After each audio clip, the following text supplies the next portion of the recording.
Hello and welcome back to my channel. If you are new here, my name is Layla, and for today's video, I'm going to give y'all a 2023 quarter 4 finance update.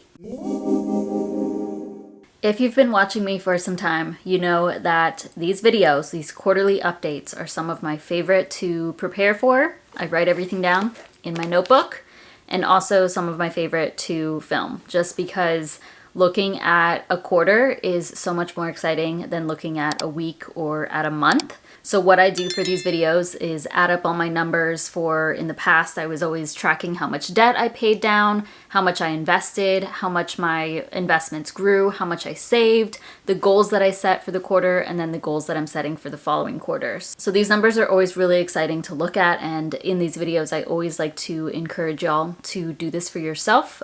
You obviously don't have to post a YouTube video about it, but if you can just jot down your numbers and see the progress that you've made over the last 3 months, it can be pretty surprising. And I've always found my numbers really motivating. Even when I was in much more debt, it was still just so cool to see how much progress I was able to make in just 3 months. Let me know if y'all have any questions, but otherwise I'm going to jump in and go in the order that I usually go for these videos. I will have quarter 3, quarter 2, and quarter 1 of 2023 all linked down below in the description if you are curious. And coming soon will be my full 2023 finance review, which will include basically all these same things, but from the beginning of the year through the end of 2023, and then a few extra things like passive income, my high yield savings account earnings, those sort of things. So much more to talk about in that video. First thing would be my debt. And you may be like, what? Debt? I thought you were debt-free. I am, but I just want to call that out because quarter 4 of 2023 is the first quarter in my adult life, which I've been an adult for over a decade now, first quarter in my adult life where I have not had any debt. I paid off the last of my debt in quarter 3. That was my student loans, and then went into quarter 4 with no debt. So I have no numbers to report here. Super exciting, something I'm very, very proud of, and just, it has changed my life. I will be making a separate video talking about this just because being debt-free is absolutely incredible. I am so grateful that I decided to become debt-free, and it's something that, aside from a mortgage, I want to stick to for ideally the rest of my life because I love being debt-free. Next would be my online income from October, November, December. I'm going to break that down. This does not include the income from my full-time job. So October, I made $3,685. November, $3,203. December, $5,205. And December was actually my second highest earning month for the full year. And if we add all 3 months up, I earned $12,093. These are my gross earnings, so I do still pay business expenses from these funds. I have to pay taxes on these earnings, and then oftentimes the bulk of this is just going to pay things that I need to, and also to just like save money. But it's extremely helpful because this is income on top of my full-time job, and obviously y'all know that eventually I do want to take my business full-time, and the more that I can earn here, the better, because that means I can make that dream come true. Now we're going to move on to my investments, starting with my Roth IRA. At the end of quarter 3, I reached $22,057 in my Roth IRA. I did not contribute anything because I had already maxed out my 2023 Roth IRA back in, I finished maxing that out, I believe in June or July. But by the end of quarter 4, I reached $24,779. And that is an increase of $2,722. My whole Roth IRA is invested in VTSAX, and since I didn't add anything to it aside from dividends being reinvested, I think that just happened one time in December because it's usually like quarterly. This was all just capital gains. The market was up by the end of the year, and this just naturally fluctuates, but it was nice that it ended up a little bit higher. Next would be my brokerage account. So I do have 2 brokerage accounts. One is with M1 Finance or M1 Invest, and then the other is with Vanguard. Both of them are great platforms. I do overall just prefer Vanguard just because I like Vanguard, it's just personal preference, but M1 Finance is incredible. And honestly, the bulk of the money that's in M1 Finance came from referrals. Throughout 2020, throughout 2021, their referral program, it was like $50 per sign up. And all you had to do was put in $100, you got 50, I got 50. and I received so many referrals. They didn't have a limit on this. That was like thousands of dollars, which I'm really, really grateful for, and I've just let it stay there. I did invest a little bit into that account, but at this point it has just been dividends being reinvested. With M1 Finance, everything is vested in VTI. And then with my brokerage account with Vanguard, that one is all invested in VGT. And I did add a little bit to that in Q4, but we'll get to that in just a moment. So at the end of Q3, both of these brokerage accounts, the total came to $7,136. And for Q4, I did contribute or save $200 to my Vanguard brokerage account. At the end of Q4, the total between the both of them came to $8,266. The bulk of that is in M1 Finance and then a little bit in Vanguard. So I will put the breakdown up on the screen, but over $7,000 in M1 Finance and then a little bit over $1,100 in my Vanguard brokerage account. Final investment for me to talk about would be my 401k. At the end of Q3, that was at $14,061. From my own income, from my full-time job, I contributed $4,116 in Q4. My company matches 6% of my income, so that was $1,058. So a total of $5,174 to my traditional 401k. I do prefer to do traditional. It's okay if you want to do Roth 401k, whatever works for you at this point in my journey. I do prefer traditional. At the end of Q4, my 401k reached a balance of $21,262. So that is an increase of $7,201. My 401k is invested in 2 Vanguard funds. I can't remember what they are, to be honest. They'll be up on the screen. I chose these personally because previously, earlier in the year, I had just gone with like the riskiest option through the website, but it still had some bonds in there. It had some investments that had a high expense ratio. So at some point in the year, I decided I wanted to go even riskier and just do 2 funds and then the ones that had a much higher return historically.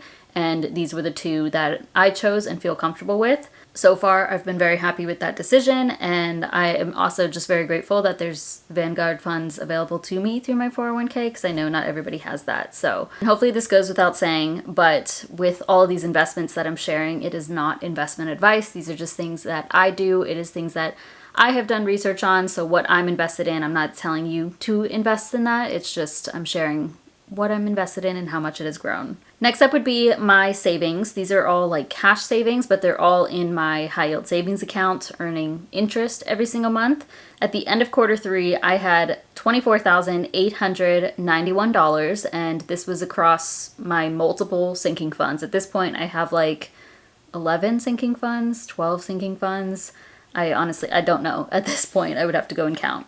Every month I'm adding money to various sinking funds, but every month I'm usually taking out a little bit too from various sinking funds. So that could be me taking out, if I buy gifts or something, I'm pulling out of my gift sinking fund. If I get car maintenance, I pull out of that, my business sinking fund, and so on and so forth. But for the most part, I am putting money in instead of taking it out these days. So at the end of Q4, my savings balance reached $30,678, which is an increase of $5,787. Next would be my net worth, which is always the most exciting number to look at, and I always find it so incredible how much your net worth can increase.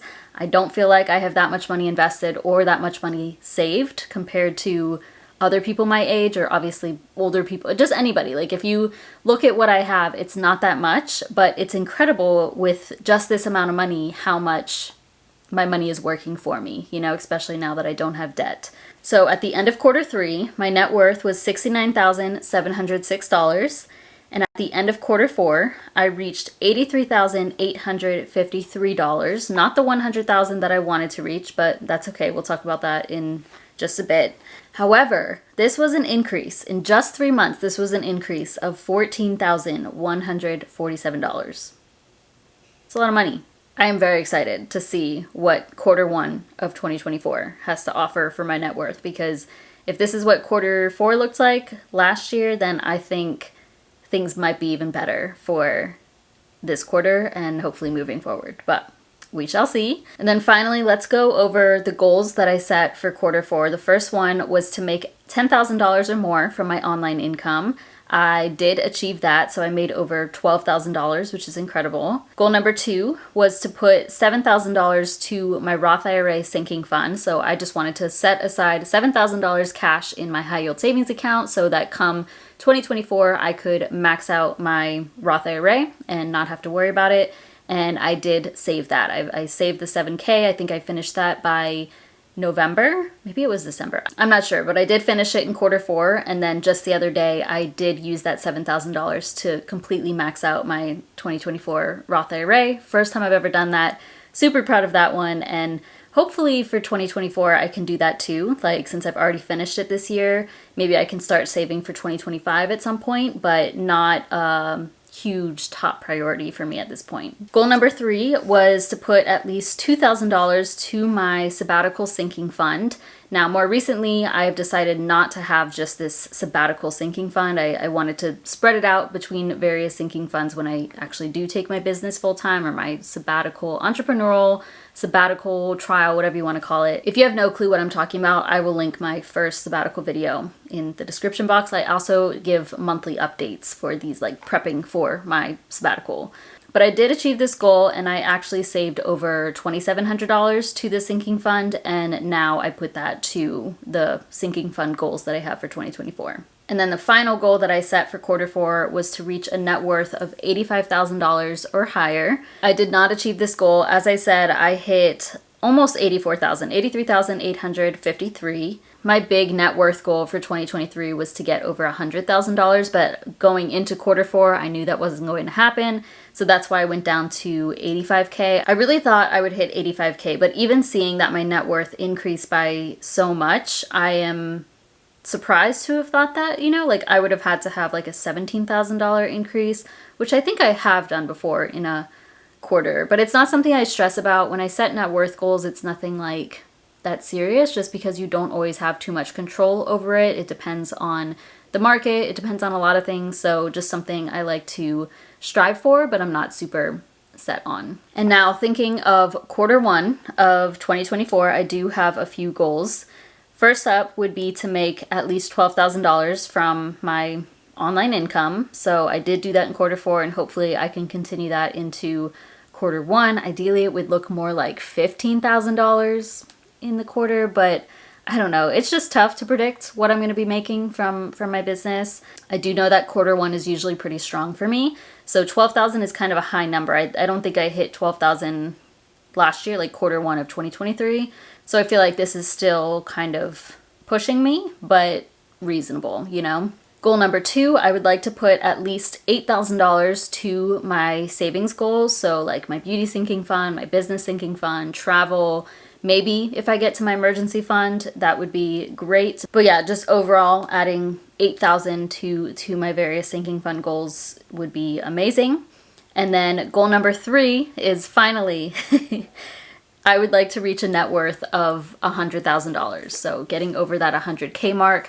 I am pretty confident I will be able to do that in Q1. Honestly, with this one, I'm going to be bummed if I don't hit it in Q1. It really doesn't matter, like I just said, but because I've been anticipating this for so long, I just want it to happen so badly. So I am going to do everything in my power to get to that. I mean, really, I can't say that, because then I would have done like absolutely no personal spending and just super focused on saving and stuff. But yeah, it's okay if I don't hit it. I will be bummed, but I'm hopeful that it is going to happen for me in Q1. And I feel like at that point, it's really going to change things. I don't know why. It just is going to make everything go so much faster. It's already going so much faster with the net worth and the amount that I have invested now. So I know that once I hit 100K, that's like the hard number to get to. It's just going to snowball and take off, hopefully. So that's a wrap on my quarterly updates for 2023. Still a couple more videos to finish out for 2023. I'm so sorry. I feel like I am talking a lot about myself in January. That's usually what happens, but y'all seem to enjoy it, so hopefully that is okay. But stay tuned for other content. There's going to be a lot of educational content coming, but still a couple more to just finish off the year. Feel free to comment down below any of the numbers that you hit in Q4 of 2023, or the goals that you hit, anything that you're comfortable with sharing. Otherwise, thank you all so much for being here. I really appreciate you watching. Please give this video a thumbs up. Subscribe if you haven't already. It really supports my channel, and I'll see you in my next one.